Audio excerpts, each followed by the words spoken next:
Muy buenas, de parte de los laboratorios Laocos y Serio, vamos a presentarles mi compañera Kaylin Gómez Arias y yo, Roger Hernández Jiménez, un poco sobre corrientes mareales, qué son, cuál es su importancia y un poco de aplicaciones.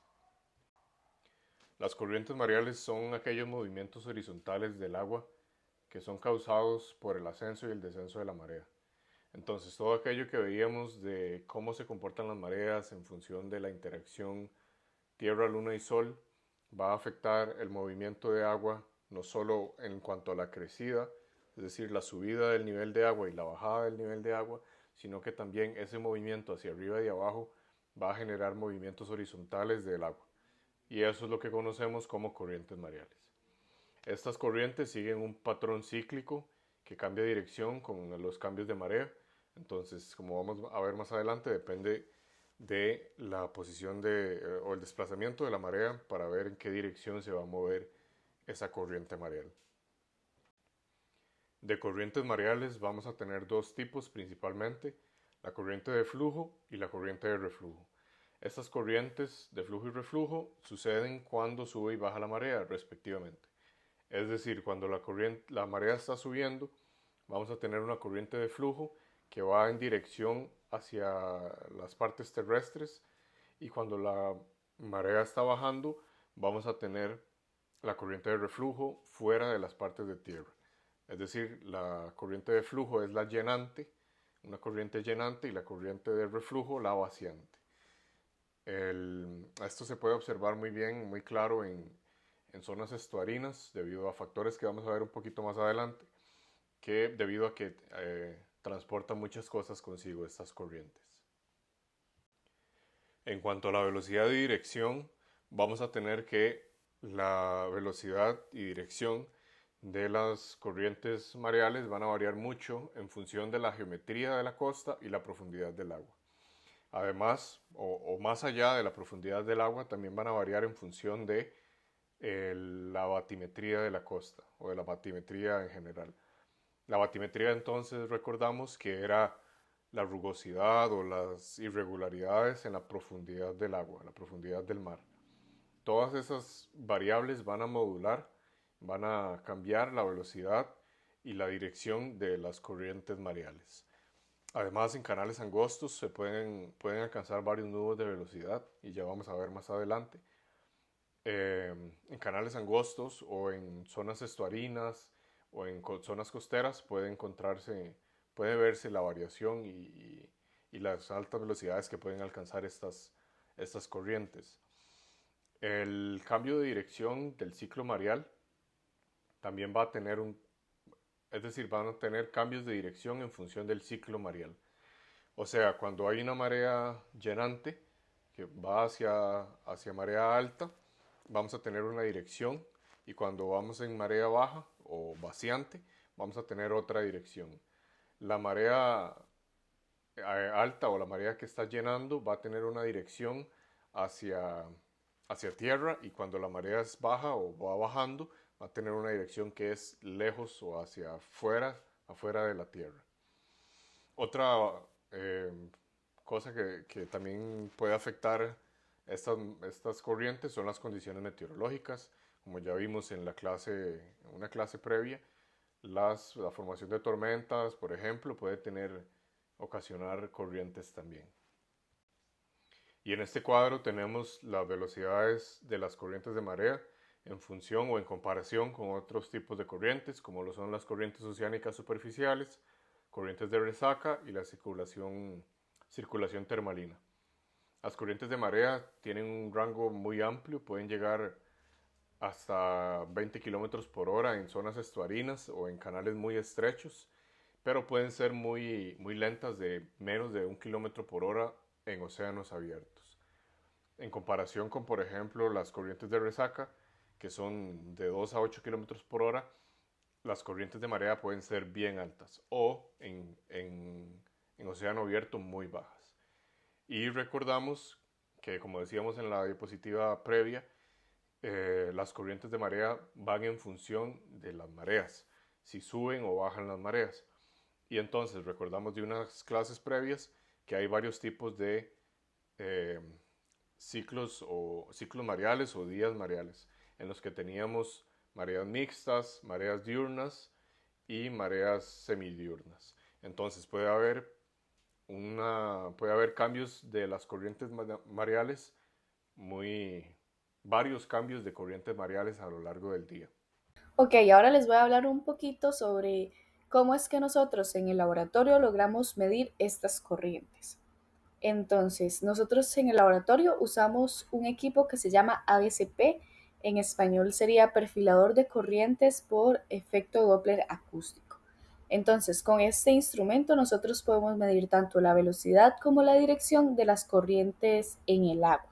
Este instrumento logra medir en diferentes profundidades, generando lo que le llamamos como perfiles de corrientes, que es decir, datos de cómo se mueven las corrientes desde la superficie hasta el fondo.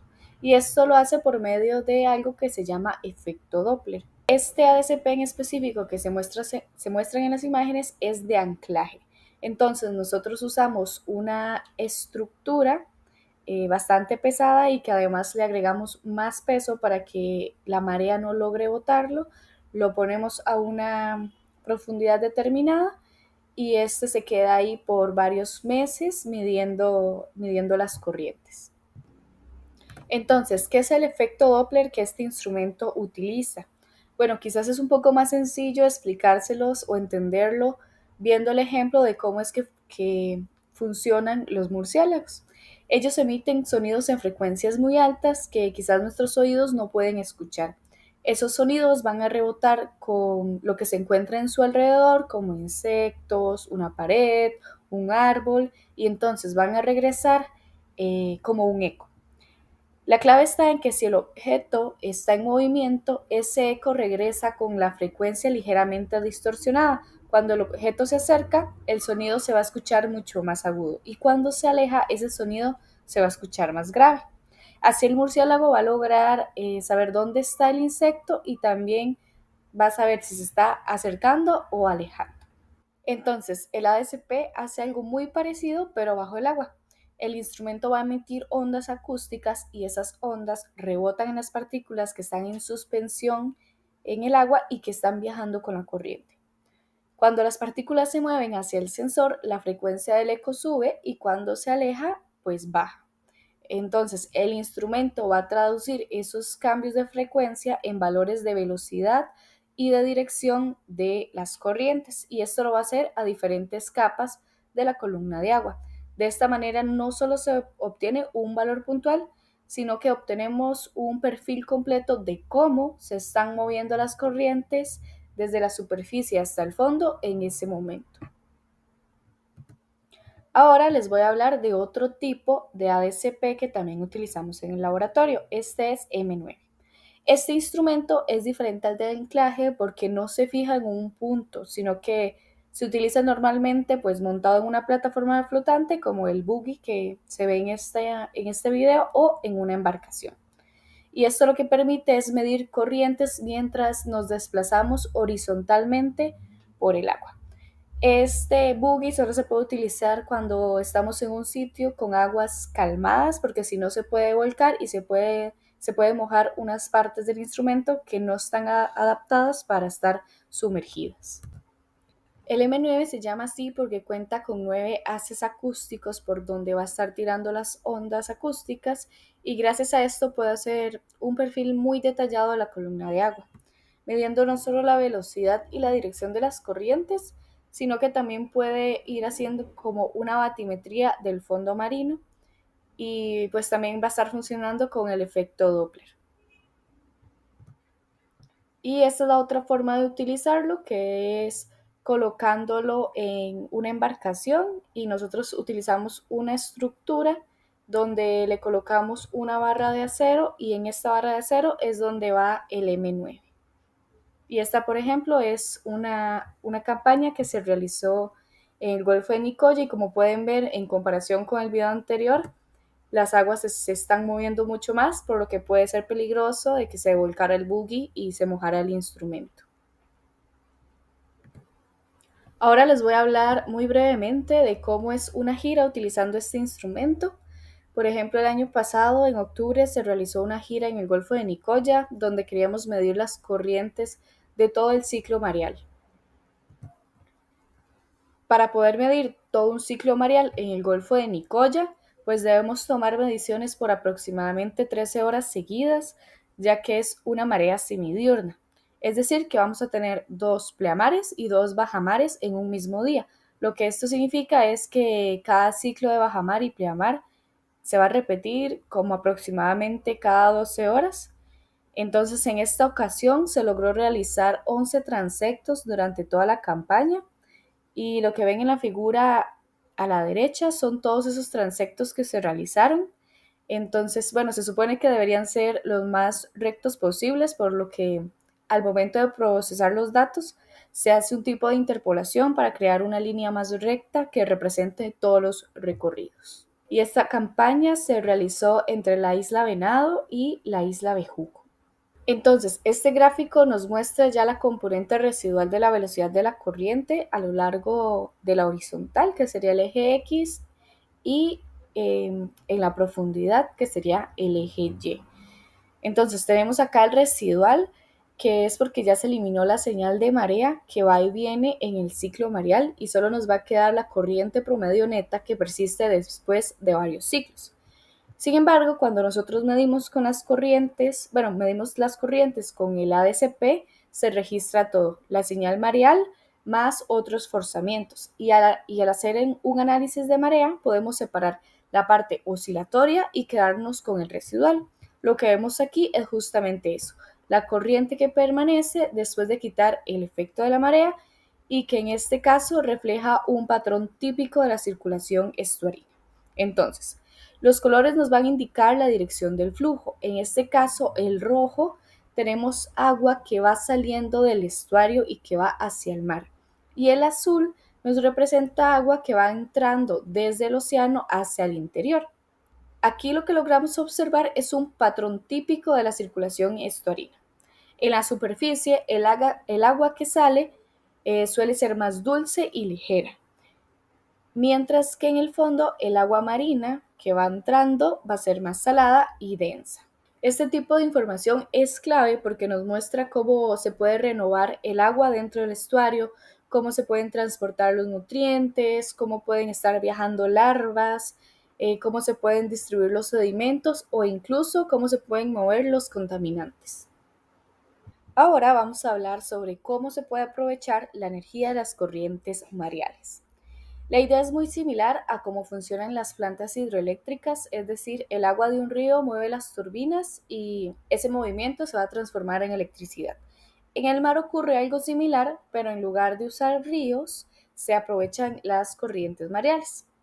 Entonces, las turbinas se colocan en lugares estratégicos donde las corrientes sean fuertes y constantes, como bahías estrechas o en canales. Y cuando el agua pasa por ahí, empujan las palas de la turbina y hace que giren.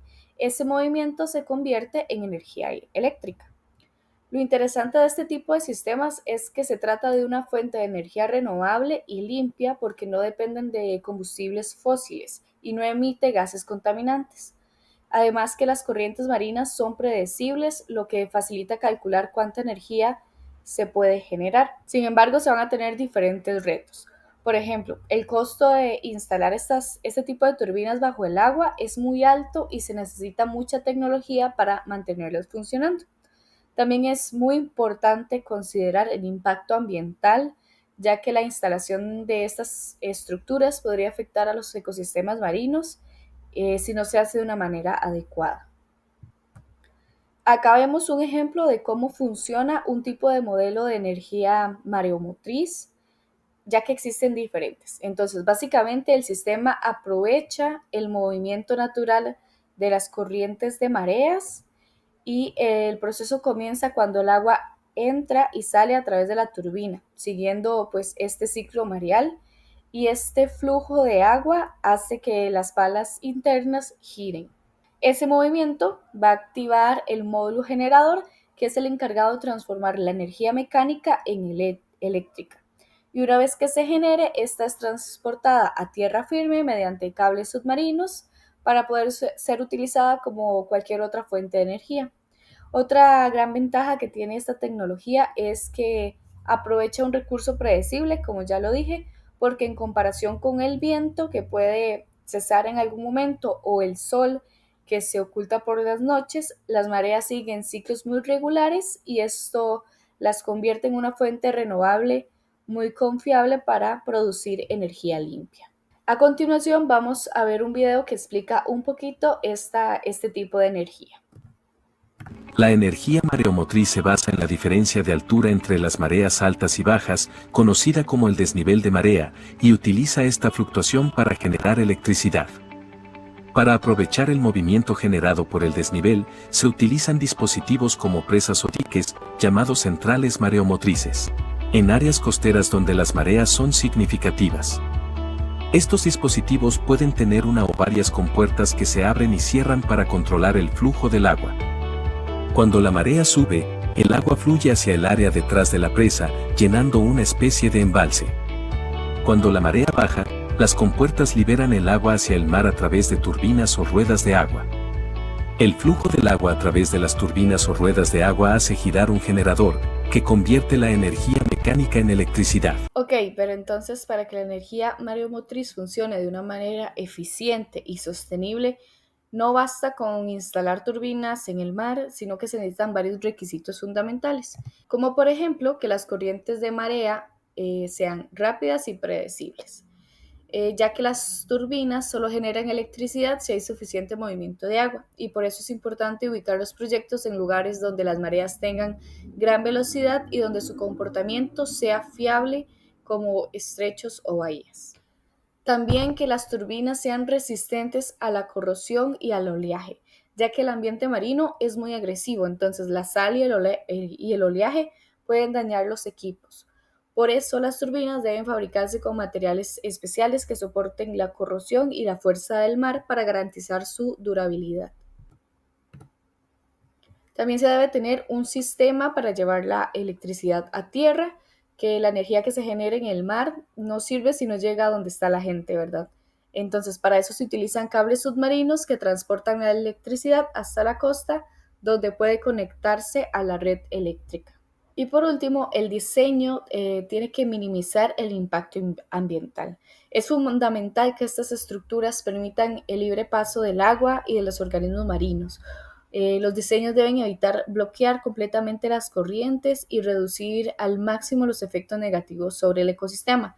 Por esa razón es súper importante que antes de construir este tipo de proyectos se hagan estudios de impacto ambiental y además se tome en cuenta las opiniones de las poblaciones que viven en las cercanías de donde se vayan a construir este tipo de proyectos. Un ejemplo muy famoso de energía mareomotriz es la que se encuentra en Francia. Esta planta está ubicada en Bretaña y fue construida en 1961 y 1966, convirtiéndose en una de las primeras plantas mareomotrices del mundo.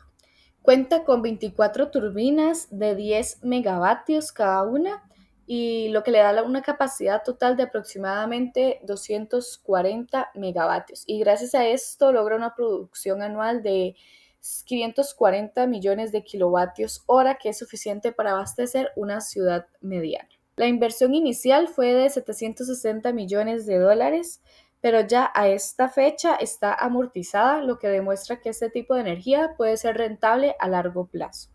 Y además de ser un referente tecnológico, esta planta también se ha convertido en un atractivo turístico, mostrando cómo la energía renovable puede integrarse en la región. Además de generar energía mareomotriz, esta planta tiene un uso adicional muy interesante, que el dique funciona también como un puente por donde pueden circular hasta 60.000 vehículos al día. Y esto lo convierte en una infraestructura con un doble beneficio, que es realizar energía limpia y transporte eficiente.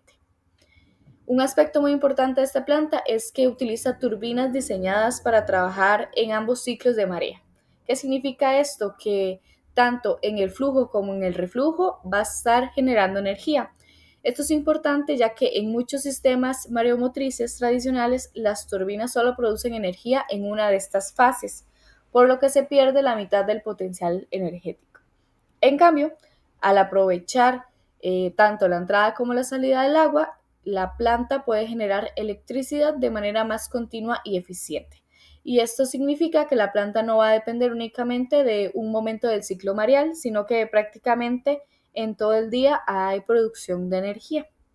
A continuación vamos a ver un video de un proyecto de una nueva planta para crear energía a base de corrientes mareales. La herradura de 9,5 kilómetros literalmente tocaría el puerto de Swansea. Una vez en su lugar, las enormes mareas de la costa inglesa harán girar turbinas y crearán enormes cantidades de energía. Mark Shorrock es el director del proyecto Swansea Bay Tidal Lagoon. Abrimos las compuertas de la laguna de mareas, dejamos que el agua pase por las turbinas y generamos electricidad.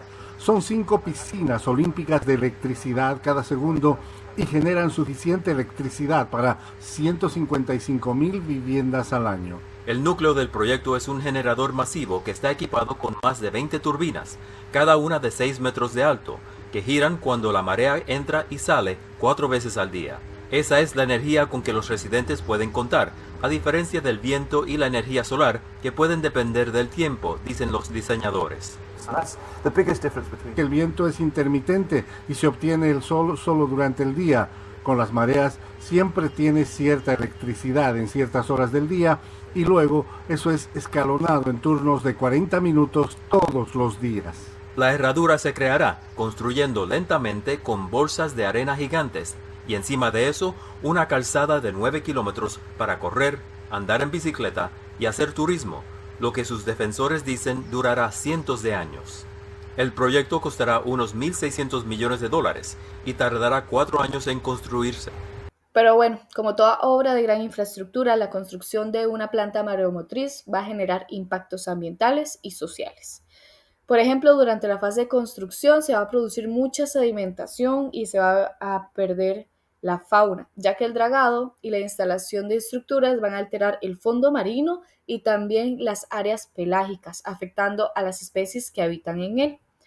Sin embargo, con el paso del tiempo, ese ecosistema va a lograr cierta estabilización, aunque no vuelve a ser exactamente igual. Se observan cambios en la dinámica de los sedimentos y en las poblaciones bentónicas. También existen algunos beneficios sociales, como en el caso de la planta de Francia. La obra no solo generó energía, sino que también funcionó como puente para unir dos comunidades que en esa época estaban separadas. Ahora, otra importancia de las corrientes mareales es la migración vertical. La migración vertical es un fenómeno que se observa comúnmente en muchas especies de zooplancton marino. Y en lo que radica es que básicamente el zooplancton migra de capas inferiores a capas superiores y viceversa, de capas superiores a inferiores. Esta migración vertical ocurre en diferentes periodos, puede ser en periodos de 24 horas, en que se llama dial, o en periodos de 12 horas, que se llama semidial. La migración vertical también ocurre con periodos de marea, entonces los organismos se han acoplado a las variaciones de marea para poder hacer esa migración entre capas superiores e inferiores. Entre las ventajas de la migración vertical se han destacado o se destacan pues el evitar depredación y las ventajas bioenergéticas. Evitar depredación debido a que, por ejemplo, durante el día muchas especies se concentran en las capas superiores para depredar, para alimentarse, y entonces los organismos del zooplancton esperan a que caiga el sol para poder desplazarse a capas más superiores. Y en cuanto a ventajas energéticas, y bueno, para cuando termina el periodo nocturno, se vuelven a desplazar a capas más inferiores. Y para las ventajas bioenergéticas, algunos otros organismos pueden desplazarse a capas más superiores para alcanzar fuentes de energía como el sol, la radiación solar, o al contrario, cuando están ya con muchísima energía, saturados de energía, pues vuelven a desplazarse abajo para no sobresaturar sus sistemas. Sin embargo, una posibilidad adicional es que en presencia de cizalladuras de corriente vertical, cizalladuras, la migración vertical puede ser utilizada para regular la posición horizontal. Y es ahí donde radica la importancia de las corrientes de mareales. Para los organismos planctónicos o el zooplancton, que de otro modo no tienen capacidad o la tienen muy limitada para el movimiento horizontal, el desplazamiento hacia otras regiones, entonces esta conjunción del desplazamiento vertical con las corrientes mareales les va a facilitar el desplazamiento o el control de desplazamiento en posiciones, desplazamiento horizontal. Y van a poder llegar a ubicaciones específicas, como sitios de crianza, por ejemplo, lo cual de otro modo no podrían accesar. O por el contrario, estas corrientes podrían permitir la limitación a ciertas regiones específicas. Incluso la migración vertical no está principalmente adaptada para el control de la posición, entonces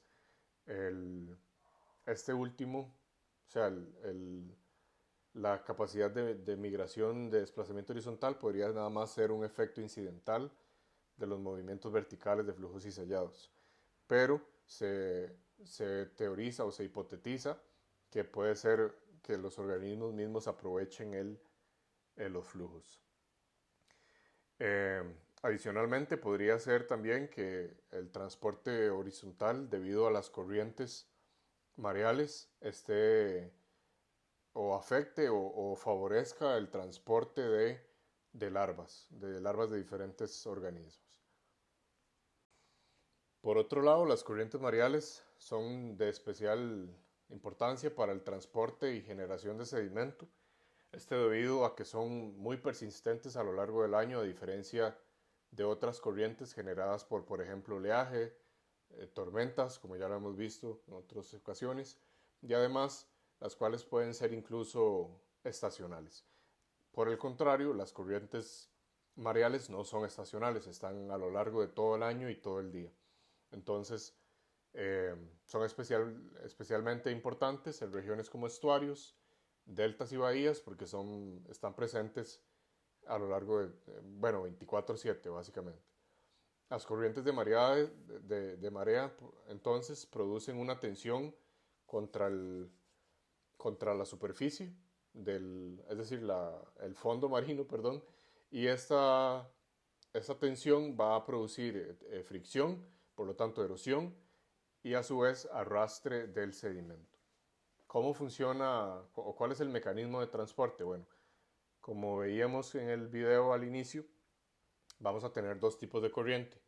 La corriente de flujo, que es cuando la marea está llenando, y la corriente de reflujo, que es cuando la marea está vaciando. Al principio, cuando está llenando, es hacia marea alta, y cuando está vaciando, es hacia marea baja. Durante la marea ascendente o el flujo, la corriente mueve desde el océano y hacia la costa todos los sedimentos del lecho marino, los transporta en suspensión o por arrastre, como por la fricción que genera contra el lecho marino. A medida que el agua va entrando en la bahía o en el estuario, va perdiendo velocidad, y lo que provoca que los sedimentos más pesados empiecen a depositarse y luego los sedimentos menos pesados empiecen a depositar. Por eso es que en las playas hay arena, porque el sedimento menos pesado es el último en llegar hacia las zonas costeras. Para el movimiento de reflujo, por el caso contrario, que sucede durante la marea descendente, la corriente va a cambiar de dirección y entonces fluye desde el interior de la costa hacia aguas más profundas o hacia el océano abierto, y esta corriente arrastra los sedimentos que no se depositaron en la fase de flujo. O sea, remueve todos los movimientos que están remueve todos los sedimentos que están en suspensión.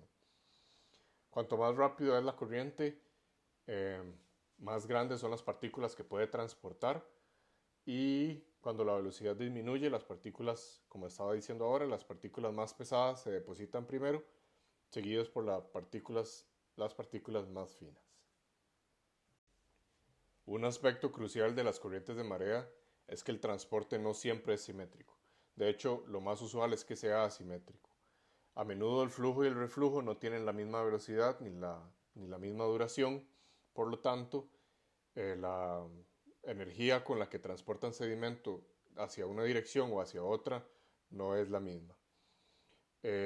Por ejemplo, en muchos estuarios el flujo suele ser más rápido, pero dura menos tiempo que el reflujo, lo que va a crear transporte residual, se le llama, de sedimentos. La asimetría en esos movimientos de la marea de flujo y la de reflujo es esencial para la formación de rasgos costeros como deltas, barras de arena y llanuras de marea. En resumen, las corrientes mareales funcionan como una cinta transportadora de sedimentos, en los que al llenar llevan sedimentos hacia las zonas costeras o hacia estuarios y demás, y al vaciar retraen todos los sedimentos que están en suspensión que no fueron depositados. Como resumen, vemos aquí todas las importancias ecológicas y económicas que tienen las corrientes de marea, y es que ayudan al intercambio de nutrientes y oxígeno en estuarios, debido a que la marea entrante lleva una corriente y la saliente o el reflujo tiene una corriente también asociada, y eso ayuda a transportar los nutrientes. Además transportan larvas y organismos marinos, y además también sedimentos, como acabamos de ver, y permiten la formación de playas, de estuarios, de zonas arenosas y demás. Además también afectan la navegación y la operación de puertos, por lo cual son de gran importancia económica, y pueden utilizarse para generar energía mareomotriz. Como ya vimos, tienen velocidades asociadas muy grandes, entonces podrían ser de gran importancia para generar energía. Y bueno, eso ha sido todo sobre corrientes mareales. De parte de Kaylin y mi persona, muchísimas gracias por la atención.